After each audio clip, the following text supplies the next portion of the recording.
Hello, welcome to our last video in the chapter 20 set of videos. This is covering the physiological topic of cardiodynamics, which is basically just looking at a whole bunch of different factors that could be taking place in your body, that your heart is receiving, that your blood vessels are receiving, that your brain is sending or processing, that's going to affect how well your heart is pumping and how much blood it is pumping.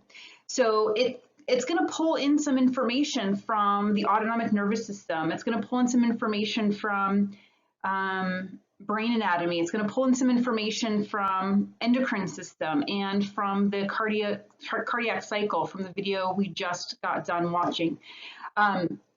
So before we get into kind of all of the factors, let's start with a review from the very end of the last video with our different volumes that's going to set the stage for what we call cardiac output, which is this calculatable amount of blood that can be pumped per minute. So if you remember from the cardiac cycle discussion, we talked about these terms called EDV, ESV, and SV.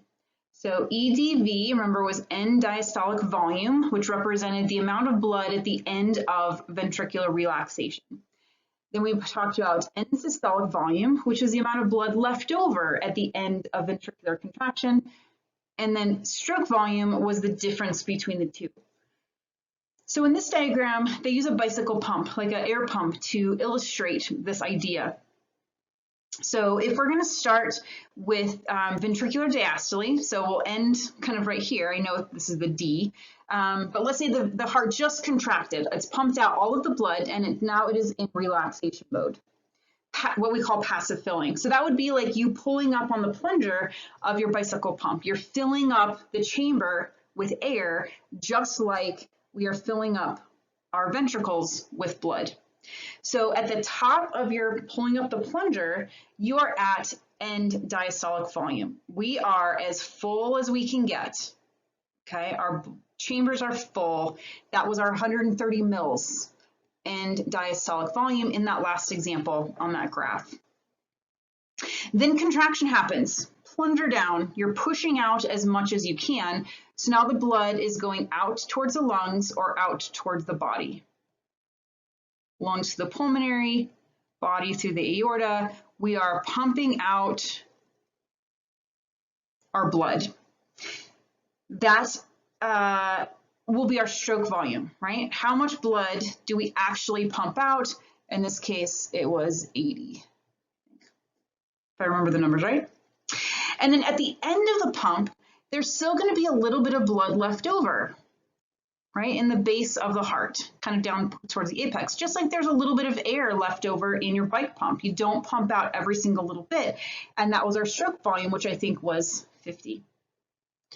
So stroke volume is directly related to end diastolic volume and end systolic volume. If you change either of those values, you're going to affect stroke volume, which will affect how well of a pump your heart is. So if you change how much you have, how much blood can come in during diastole, if you change how much blood is left over, if you leave more left over or you have less left over, that has a direct impact on your amount that actually gets pumped out into your body, which is our stroke volume. So we have this equation that is heart rate times stroke volume gives you cardiac output. Okay, so what we've just identified, kind of this blue box here, is these things, end diastolic volume and end systolic volume. Is that equation, end diastolic volume minus end systolic volume gives you stroke volume. Okay, so we're going to take a look at all the factors that can affect those volumes with the ventricle and the heart and all that kind of stuff. The heart rate we took a look at in the EKG physiology video when we were talking about your SA node. So how fast can we do spontaneous depolarization and trigger that intrinsic conduction system to fire and send the signal for contraction? Now, this is going to take us back to some of those prior chapters because autonomic innervation was like sympathetic and parasympathetic, and hormones, things like epinephrine and norepinephrine and thyroid hormone, all of those can affect your heart rate. So we have, for example, oops, I have this wrong. It's not plus, it's times, it's a multiplication. So I have some numbers down here, and I just can just average. If we had 75 beats per minute, pumping out 80 mils per beat, we would have a cardiac output of about 6 liters per minute, right? You cross off the units, so beats, we have mil per minute, right? Milliliters per minute. So 6,000 milliliters per minute, which is the same thing as 6 liters per minute. And this is just average. This is an average resting, a little bit higher than resting heart rate. And this is about an average stroke volume. So if you remember, our total blood volume for average males was like 5 to 6 liters. So just sitting, maybe walking around with an average heart rate and an average stroke volume, you are circulating your entire blood volume around every minute. And that's just at rest. Imagine what would happen if you increase your heart rate, like by exercise, and increase your stroke volume by a bigger venous return, how much blood is coming back at every heart rate, at every heartbeat. So we have this, not only do we have some connections between ESV, EDV, and stroke volume, but now we can take a look at what if we were to manipulate heart rate, or what if you're to manipulate stroke volume? If this goes up and this goes up, this is going to go up. Or what if we had to maintain, right? So what if we had to maintain 6 liters per minute? That's health. And if you go below that or you go above that, you're going to be in a big problem. So if your stroke volume goes down, how can you maintain 6 liters? Well, you could increase your heart rate, or vice versa. If your stroke volume goes up, you don't have to have as fast as a heart rate. So we're going to take a look at all of the factors that impact cardiac output, because that is this big end game of making sure all of your tissues are perfused, which means they have the adequate amount of blood that they need for oxygen delivery and carbon dioxide uptake. Okay, so let's take a look. The first thing we're going to take a look at is the effect of autonomic innervation on heart rate. So this was the diagram I used way back in chapter 16, looking at dual innervation. I had all the labels taken away because we didn't know all these parts and pieces of the heart yet, but I just wanted to have a visual to show you. But we can kind of bring this back now with our new understanding of our intrinsic conduction system and the heart anatomy itself. We have the SA node, we have the AV node, we have the bundle branches, and we just have the musculature. So when we are talking about resting potential, that's this top here at 75 beats per minute, right? So here's that spontaneous depolarization. We saw that back in the heart rate and the EKG video. So remember, these cells cannot maintain a steady resting potential. So they leak up until they get threshold, and then we depolarize and we repolarize, and then we leak until we reach threshold, and so forth and so on. And this sets the rate. So that's our pre-potential or spontaneous depolarization. Well, what happens when we have parasympathetic activation going on? Remember, parasympathetic release acetylcholine at the postganglionic neurons, right? So all of that stuff we got to think back to. So here is our path. It's the yellow. This is our parasympathetic path, and it's also coming down over here, and it's communicating to the SA node, it's communicating to the AV node, and it's communicating to the musculature itself. So when you have this release of acetylcholine, take a look at what happens with that resting potential. I know it's not a true resting potential, but the arrival of acetylcholine causes hyperpolarization at that membrane. So whenever it does start to leak, it takes a lot longer, not a lot longer, but it takes longer to get to threshold. And so it's taking a little bit longer to get to threshold. Here's threshold. We do our normal action potential, but in the presence of acetylcholine, we're hyperpolarizing all the way down here, and it takes a lot longer to get to our next threshold, which will result in a heart rate of about 40 beats per minute. So that's way down from the 75 beats per minute, right? So if you just had pure parasympathetic activation, your heart would beat very slowly, probably not enough to maintain life. Okay? Well, let's take a look at what happens on the sympathetic side, right? So sympathetic side is the orange pathway. So again, that's all coming down here through our sympathetic chain ganglia. It's communicating to our SA node, and drawing now looks like a big bowl of purple spaghetti. But take a look over here. In the presence of norepinephrine or epinephrine if it's coming from the adrenal medulla, but we'll just take a look at the NE coming from the synapses. It's a depolarizing signal. So in the presence of norepinephrine, this resting potential doesn't even make it all the way down to the normal resting potential. So it takes a lot less time to go from that new rest to the next action potential. So it's going to increase the rate all the way up to 120 beats per minute. Okay, so that's really fast. So how do we get this normal 75 beats per minute? Well, you might remember when I said in dual innervation that our resting heart rate is based on autonomic tone. There's a little bit of background information of both of these divisions talking at the same time to the SA node cell. So a little bit of epinephrine, norepinephrine, and a little bit of acetylcholine, and they both are working together to kind of maintain close to this negative 60 millivolts. And when it's kind of resting at that negative 60, it takes this such amount of time to reach that threshold, and that gives us a resting heart rate of about 75 beats per minute. But if we're going to sleep or we're just resting, we don't need a lot of blood supply, we're going to get a lot more parasympathetic activation, which will slow things down. So higher parasympathetic, and we will slow down sympathetic. And when you have those two things happening, your heart rate's going to decrease because your body doesn't need that much cardiac output.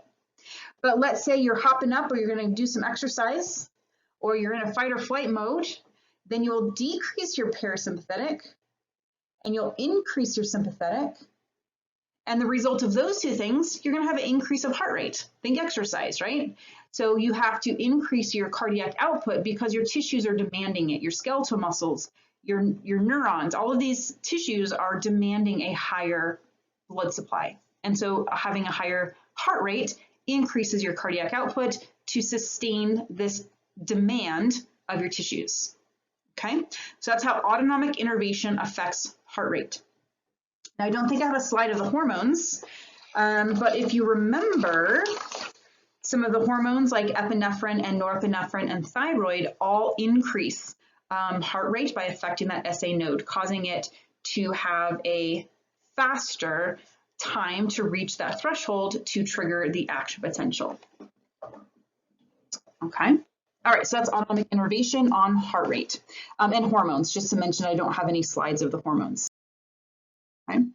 So now we're going to take a look at stroke volume. So again, the overall equation was heart rate times stroke volume gives you cardiac output. So we just talked about things that can impact heart rate. So sympathetic and parasympathetic primarily, and some hormones, epinephrine, norepinephrine, thyroxine.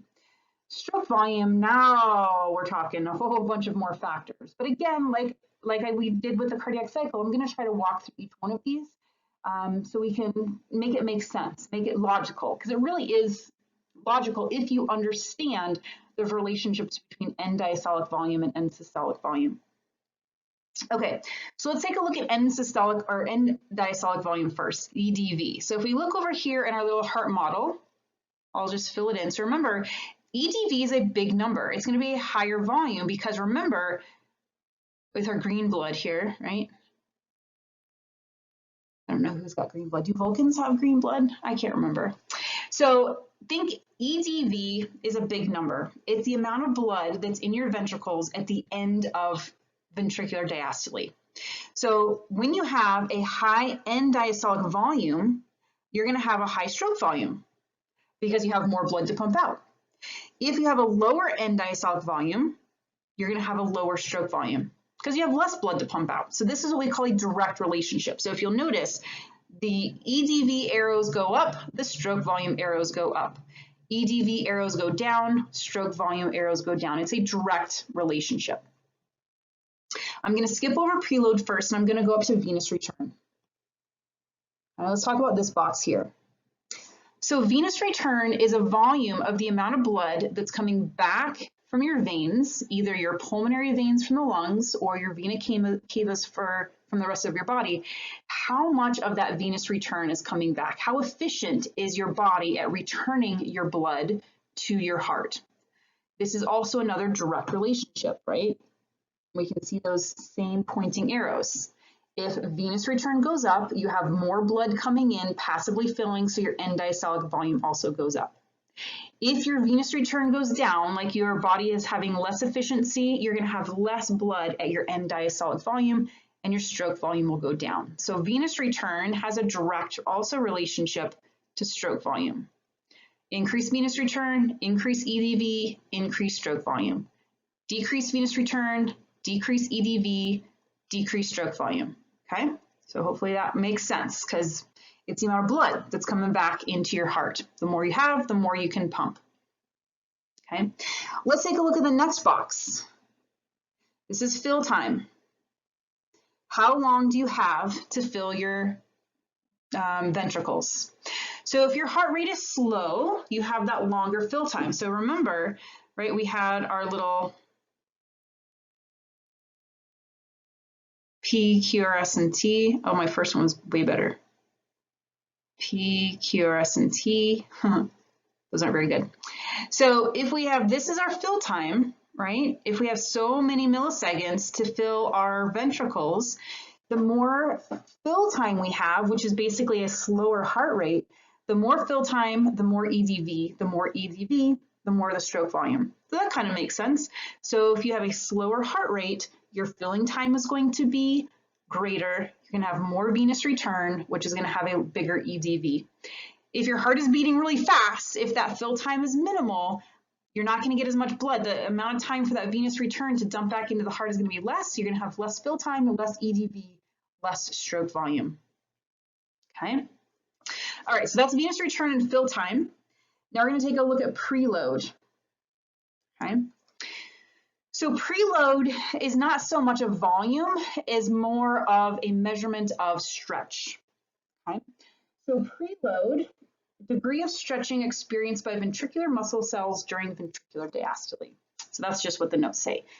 So we got to think back to length tension relationships, all the way back to chapter 10. So read back, review that if you need to. But if you remember, we had our thick and thin filaments, right? Our zone of overlap. So if we have more stretch, but still not so much that we're not going to have any zone of overlap. But if we stretch them out, when we do get the contraction, we're going to have more ability and we're going to have a stronger contraction. So if you have a bigger stretch, you're going to have a stronger contraction. So if we're to put little arrows to this, so if you have an increased preload, that's going to equal a increased EDV. Okay, because it's stretching more, your volume is bigger. So it's kind of directly related that way. If you have a small preload, that means your ventricles aren't very full, which means you're going to have a low EDV. Okay, so I know it's not listed here in that little box, but you can add that to your book or notes if you wanted to. So there is this, again, a direct relationship between preload and EDV. Increased preload, which means a bigger amount of stretch, you're going to have a larger end diastolic volume. Okay. That's also going to affect end systolic volume, but we'll get there. Okay. All right, so I'm going to erase the little heart diagram here and take out some of these things. So now we're going to take a look at ESV, end systolic volume. How much blood do you have left over at the end of systole? So again, I'm going to fill in our little heart here. Oh, it keeps wanting to think I'm moving on to the next slide. There we go. So end systolic volume is what's left over. It's going to be a smaller amount. And if we take a look at its relationship to stroke volume, it is an inverse relationship. So that makes it a little bit trickier because it's backwards. Because if you have a large end systolic volume, right? So if our end systolic volume is way up here, that means you didn't pump out very much. You had a small stroke volume, right? So a large ESV means a small stroke volume. But if your heart was really efficient and you pumped out as much as you could, you had a little bit of end systolic volume left, that means you were really good and you pumped out a lot of blood. So low end systolic volume means a high stroke volume. So you can see the arrows are opposite. So a high ESV means a low stroke volume. A low ESV means a high stroke volume. So it might take a few times to kind of think through that. All right, so now let's take a look at the things that can affect stroke volume. The first box, oops. The first box is contractility. How strong is the contraction? If you have a strong contraction, right, strong contraction, the muscles are pushing really, really hard, you are typically going to have a lower ESV, which kind of makes sense because if you have a strong contraction, it's contracting, you're squeezing out a good amount of blood. So increased contractility is going to decrease your ESV. If you have a weak contraction, you might not be pushing out very much, you're going to have a larger ESV. And so we can see how that contractility of the heart can affect your stroke volume. Now that in and of itself has its own factors. So if we have sympathetic activation, we can see the red arrow here, red is stimulatory. Sympathetic activation, epinephrine, norepinephrine increases the contractility. You're going to have a stronger contraction, decrease your ESV, increase your stroke volume. Parasympathetic activation, weaker stroke, weaker contractility, your heart's not contracting as forcefully, you're going to have a lower contractility, a higher ESV. And then hormones, which a couple of them are from the sympathetic activation, like epinephrine and norepinephrine, those will also increase contractility. Increasing contractility, decreasing ESV, increasing stroke volume. So all of those should be logical, kind of, you can see that relationship, okay? Preload kind of comes along with this contractility. Like I had mentioned before, it's kind of more of a relationship here. So preload is that amount of stretch. So if you have a lot of room in your sarcomere, you can have better contractility. So if you increase preload, that increases contractility, which decreases ESV, which increases stroke volume, right? So it's like a food web. You kind of wiggle one thing over here, it's going to affect something over here. So all of these factors are related to ultimately end up with how to maintain cardiac output. Okay, this last thing I'm going to talk about is what's called afterload. So afterload is just like preload was the amount of stretch. We're measuring the amount of stretch as the blood is entering the ventricle. Afterload is more of a measure of tension, right? So this is tension, this is stretch. So tension is how much pressure do the ventricles have to contract to be able to open those semilunar valves, okay? Because opening those semilunar valves is the beginning of being able to eject that blood. So if we have a high afterload, which means we have to produce a lot of tension to be able to open that semilunar valve, that's going to leave us with a lot of blood left over. So a high afterload means a high ESV because we're spending all of our contraction time contracting, so we have a longer isovolumetric contraction before we actually open those valves and allow the blood to escape, that's not really the best word, to eject. So a high afterload, a high amount of tension equals a high amount of blood left over, which is going to equal a lower stroke volume because you're spending most of your contraction, your systole, just generating tension to open the valve. If you have a low afterload, when you start producing your tension, you're opening that valve right away. You are pumping blood almost the entire systole. You're going to have a low ESV, and a low ESV means a high stroke volume because you are really successful and efficient at pumping out the blood during the time that you had. So what are some things that can affect afterload? Well, you can increase afterload by vasoconstriction. If you have a widespread systemic vasoconstriction, it is going to lead to a high blood pressure, which means it's going to be harder to push the blood out of into the aorta, which is going to make a lot of tension that you have to produce, which is going to increase your afterload. But if you have widespread vasodilation, it's going to have a low systemic blood pressure. It's going to be easier to open that semilunar valve. You're going to have a lower afterload, which means a low ESV, which means a high stroke volume. Whew.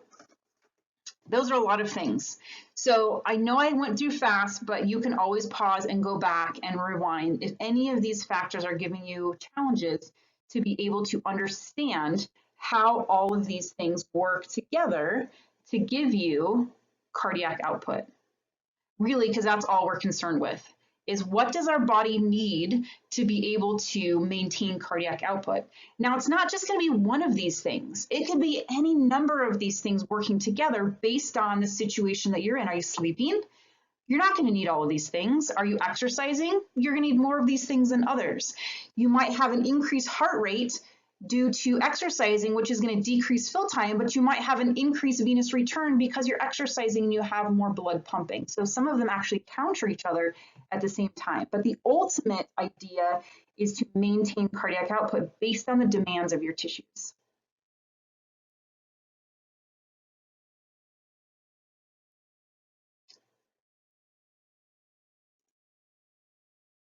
All right, so in this last slide, it just kind of is putting everything together with the heart rate times stroke volume gives you cardiac output. And then really what I wanted to focus on was this guy over here, just this big range. So we kind of have this normal range for, so normal range of cardiac output during, oh, sorry, that's not what I wanted to highlight. I wanted to highlight average resting cardiac output right here. About 5 to 7 liters per minute, right? So it's basically about your blood volume circulating around your body every minute, which is pretty impressive.